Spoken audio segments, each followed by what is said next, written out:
Good morning, students. Now I'm going to continue my topic. In last video, I have taught the trophic level, the different trophic level. Now, here each trophic level of the ecosystem can be represented by graphical design called ecological pyramids. जितने भी trophic level होते हैं, 1 trophic level, 2 trophic level, ये जितने भी trophic level है ecosystem के, जितने भी ट्रॉफिक लेवल है, इनको हम एक ग्राफिकल डिजाइन के थ्रू रिप्रेजेंट करते हैं, जिन्हें हम इकोलॉजिकल पिरामिड्स कहते हैं या ट्रॉफिकल पिरामिड्स कहते हैं. And these pyramids begin with producer at the bottom. ये प्रोड्यूसर से स्टार्ट है क्योंकि producer produce the food material, and the end is the last trophic level, it means carnivores. जैसे कि यहाँ पे हम देख रहे हैं एक ट्रॉफिक लेवल है, ये पिरामिड है, ये पिरामिड हमको सीधा दिख रहा है, it means it is a straight pyramid. यहाँ पे देख रहे हैं ये डिफरेंट प्लांट्स हैं. इन प्लांट्स को या ग्रास को ये जो फ्रॉग खा रहा है, फ्रॉग को फिर एक सिंगल स्नेक खा रहा है, स्नेक को हॉक खा रहा है. तो यहाँ पे डिफरेंट टाइप के इकोलॉजिकल पिरामिड्स होते हैं. जैसे कि हम देखते हैं कि ecological pyramids are 3 types. First है पिरामिड्स ऑफ बायोमास, वेट के according.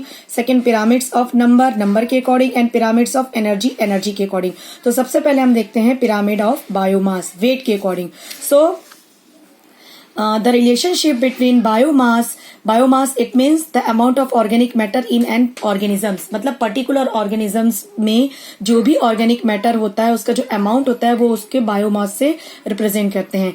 And trophic level by calculating the biomass percent present at each trophic level.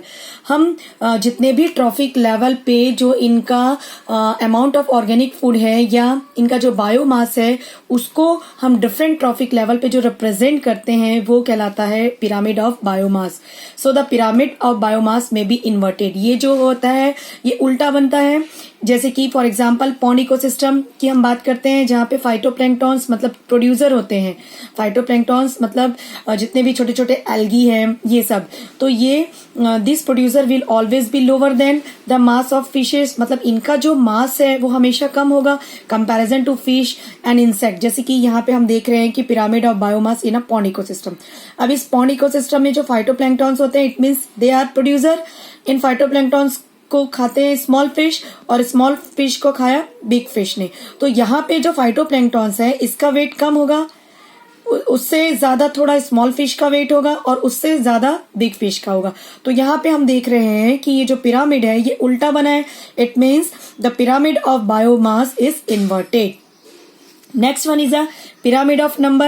So these show the population of each level in a food chain. It is never inverted. जो pyramid of number है, ये pyramid of number दिख रहा है, ये हमेशा सीधा बनता है. ये जो होता है ये inverted कभी नहीं होता. जैसे कि यहाँ पे देख रहे हैं हम, यहाँ पे plants की संख्या सबसे ज्यादा है, मतलब the number of plants is more than the number of frog. अब यहाँ पे the number of frog is more than the number of snake and the number of snake is more than the hawk. मतलब यहाँ पे जो pyramid of number है वो always straight बनता है, स्ट्रेट पिरामिड बनता है. मतलब कि प्रोड्यूसर्स की संख्या यहाँ पे ज्यादा होती है और जो टॉप कॉर्निवोर्स है उसकी संख्या कम होती है. और यहाँ पे हमने देखा था कि जो बायोमास की जब हम बात करते हैं तो फाइटोप्लैंक्टॉन्स का जो बायोमास है वो सबसे कम होता है और सबसे ज्यादा जो होता है वो बिग फिश का होता है. तो ये हमेशा उल्टा बनता है. Next one is the pyramids of energy. So this show the flow of energy through the food chain. Pyramid of energy provide more insight into the ecological community. These are never inverted. जो pyramid of energy है ये भी हमेशा straight बनता है, उल्टा नहीं बनता. नेक्स्ट, तो यहाँ पे आप डायग्राम से देख सकते हैं. Next topic our effects of adding waste to the environment. मतलब जो हमारे इन्वायरमेंट में जितने भी वेस्ट जो ऐड होते हैं उनके क्या इफेक्ट्स होते हैं. तो जनरली इन वेस्ट को हम 2 पार्ट में डिवाइड करते हैं, biodegradable waste and non biodegradable waste. Biodegradable waste का मतलब होता है it can be broken down to non poisonous और harmless substance by the action of micro organisms. मतलब ऐसे वेस्ट जो कि माइक्रो ऑर्गेनिजम्स के एक्शन के थ्रू या जब माइक्रो ऑर्गेनिज्म या डिकम्पोजर जो है उसको जब डिकम्पोज करके उसे नॉन पॉइजनस या हार्मलेस सब्सटेंस में तोड़ते हैं, ब्रेक डाउन करते हैं, तो उसे हम कहते हैं biodegradable. Bio means living and degradable means easily decompose. So the enzyme released by microorganism, मतलब ये जितने भी microorganisms हैं जैसे कि बैक्टीरिया, फंजाई, इनमें एक एंजाइम रिलीज होता है जो कि इन बायोडिग्रेडेबल वेस्ट को तोड़ने में हेल्प करता है.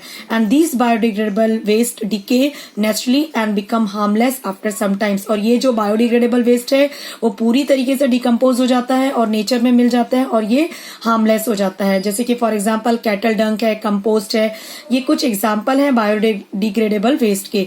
उसी तरीके से जो अदर एग्जाम्पल है वो vegetable peels, flowers, cake, fruit, grass, jute etcetera.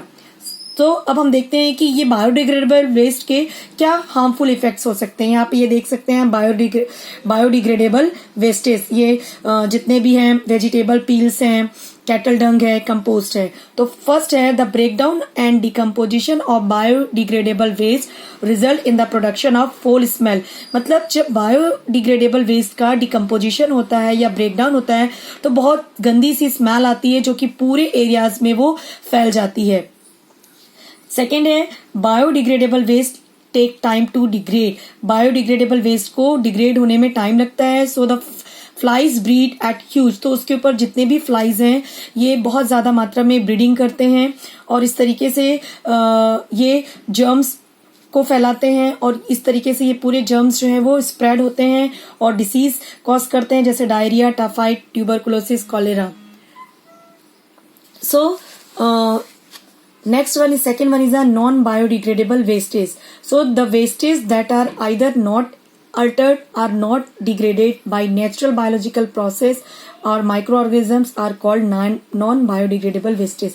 ऐसे नॉन बायोडिग्रेडेबल वेस्टेज जो कि नेचर के थ्रू वो डिकम्पोज नहीं होते या माइक्रो ऑर्गेनिजम्स के थ्रू वो डिकम्पोज नहीं होते तो उसे हम नॉन बायोडिग्रेडेबल वेस्ट कहते हैं.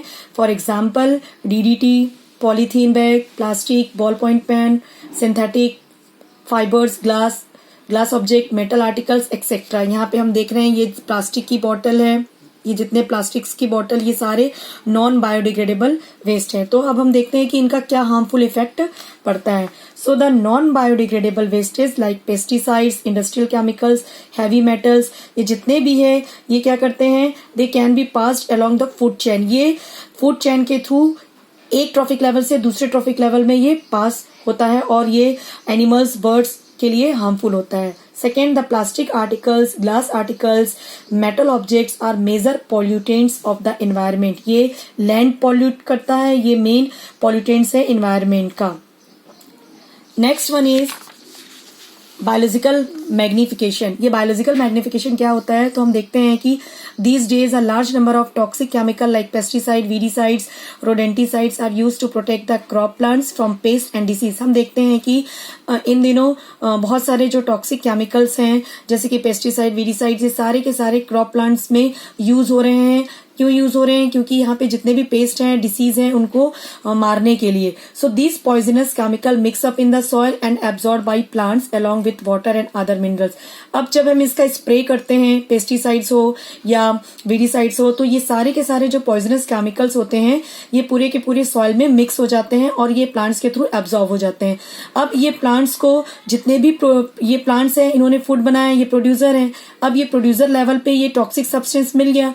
अब इस प्रोड्यूसर को किसी हर्बीवोर ने खाया तो ये जो टॉक्सिक सब्सटेंस है ये सीधा उस हर्बीवोर्स के बॉडी में चला गया. तो यहाँ पे जो टॉक्सिक सब्सटेंस का है वो एक ट्रॉफिक लेवल से दूसरे ट्रॉफिक लेवल में जब वो जाता है तो उसका जो क्वांटिटी है, उसकी जो टॉक्सिसिटी है वो बढ़ जाती है. It means at every step or trophic level the concentration of the chemicals increase. So the process of accumulation of poisonous substance in the organisms at different trophic level is called biological magnification. इसका मतलब ये होता है कि जो poisonous substance का accumulation है different trophic level पे वही biological magnification है. जैसे ग्रास को sheep ने खाया, sheep got या cow, और इसको जब man ने खाया तो ये जो toxic substance है वो एक trophic level से दूसरे trophic level से तीसरे trophic level में जाता है. इस तरीके से बायोलॉजिकल मैग्निफिकेशन का मतलब होता है जितने भी टॉक्सिक सब्सटेंस का जो यूज हुआ है वो एक ट्रॉफिक लेवल से दूसरे ट्रॉफिक लेवल में जब वो जाता है तो उसकी जो टॉक्सिसिटी है वो एक ट्रॉफिक लेवल से दूसरे ट्रॉफिक लेवल में बढ़ जाता है. So, dear students, I will take the next topic in my next class. Thank you.